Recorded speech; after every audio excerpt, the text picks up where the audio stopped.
نبی پاک علیہ الصلوۃ والسلام کے دور کا ایک غلے کے گودام کا واقعہ سنا، اور اس گوداؤں کی جو رکھوالی تھی، اس گوداؤں کی جو سیکیورٹی تھی، وہ حضرت ابو ہریرہ رضی اللہ تعالیٰ عنہ کے پاس تھی۔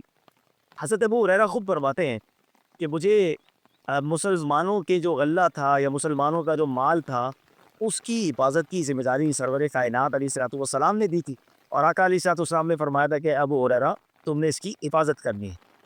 تو اب آپ کہتے ہیں کہ میں رات کو حفاظت کر رہا تھا کہ میں نے دیکھا کہ ایک چور آیا اور غلے میں سے کچھ چوری کرنے لگا اور اپنی بوری اپنا تھیلا بھرنے لگا۔ میں نے اس کو پکڑ لیا، ریڈ ہینڈ پکڑ لیا چوری کرتے ہوئے، اور کہا میں تمہیں نبی پاک کی بارگاہ میں بھیجوں گا، یہ تو مسلمانوں کا زکوٰۃ کا مال ہے۔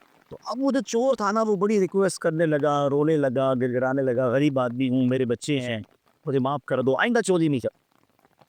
حضرت ابو ہریرہ کہتے ہیں مجھے تھوڑا سا ترس آ گیا کہ بڑا سا چہرہ بنایا، بڑی منتیں کی۔ صبح بارگاہ رسالت میں پہنچا، اس سے پہلے کہ میں کچھ عرض کرتا، پیارے آقا مدینے والے مصطفیٰ صلی اللہ تعالیٰ علیہ وسلم نے فرمایا اے ابو ہریرہ تمہارے رات والے چور کا کیا ہوا؟ ہائے ہائے، غیب کی خبریں دیکھو میرے آقا کیسے دیا کرتے۔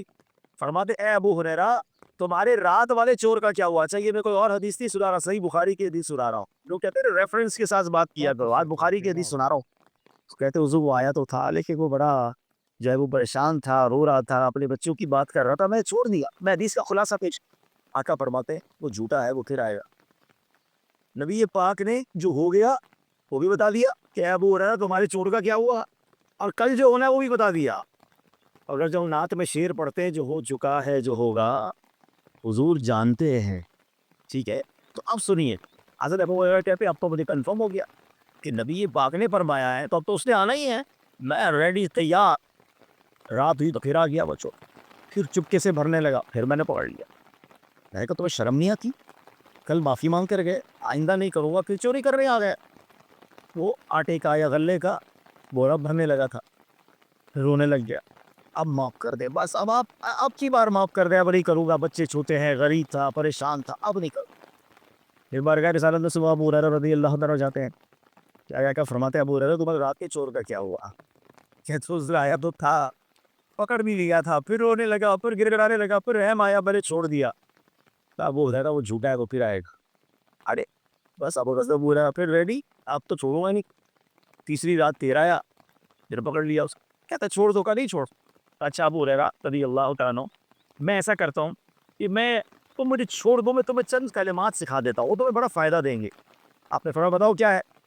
تو کہنے لگا کہ جب تم اپنے بستر پر جایا کرو نا تو آیت الکرسی پڑھ لیا کرو، اس کی وجہ سے صبح تک اللہ کی طرف سے تم پر ایک نگران مقرر رہے گا، شیطان تمہارے قریب بھی نہیں آ سکے گا۔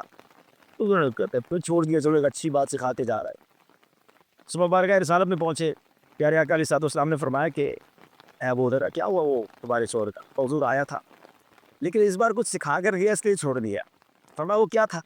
تو ابو ہریرہ رضی اللہ تعالیٰ عنہ نے وہ کل بات دہرائی کہ وہ کہتا تھا حضور کے بستر پر جاؤ تو آیت الکرسی پڑھ لینا، شیطان جو ہے وہ تم پر قریب بھی نہیں آ سکے گا، حفاظت فرشتہ کرے گا۔ اب پیارے آقا علیہ الصلوۃ والسلام نے کیا فرمایا؟ کہا اے ابو ہریرہ اس نے بات سچی کہی ہے، مگر وہ ہے بڑا جھوٹا، کیونکہ وہ 3 راتوں سے تمہارے پاس آنے والا شخص کوئی اور نہیں، وہ شیطان تھا، شیطان آ رہا تھا۔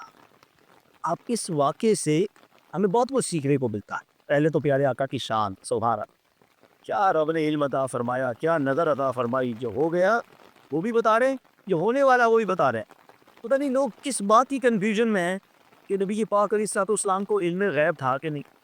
مجھے ایک بات بتائیں، کائنات میں سب سے بڑا غیب کیا ہے؟ سب سے بڑا وہ خود اللہ تعالیٰ کی ذات ہے۔ اللہ کو کسی نے نہیں دیکھا پوری دنیا سوائے رسول پاک علیہ الصلوۃ والسلام۔ ساری دنیا میں کسی نے بھی اللہ کو اپنے سر کی آنکھوں سے نہیں دیکھا۔ معراج کی رات رب عز و جل نے اپنے حبیب کو اپنا جلوہ دکھایا، ایسا ہی ہے نا؟ تو جب اللہ نے اپنا آپ ہی دکھا دیا تو اور کیا چھپانا ہے؟ پھر کون سا غیب باقی بچ جاتا ہے؟ تو اہل سنت کا، تمام عاشقان رسول کا یہ عقیدہ ہے کہ اللہ کے بتائے سے، خدا نہ خواستہ کوئی یہ نہیں سمجھتا کہ نبی پاک کو اپنا علم غیب ہے، اللہ نے نہیں بتایا۔ جو رب نے بتایا اور جتنا بتایا اتنا ہمارے آقا کے پاس علم ہے۔ اس میں سے کوئی ٹینشن نہیں ہونی چاہیے کہ اللہ جسے چاہے جو عطا فرمائے۔ اب یہ بخاری کی حدیث بتا رہی ہے کہ سرور کائنات علیہ الصلوۃ والسلام خود بتا رہے ہیں کہ تمہارے چور کا کیا ہوا اور کل پھر آئے گا. اس سے زیادہ اور کیا کلیئریفائی ہو سکتا ہے؟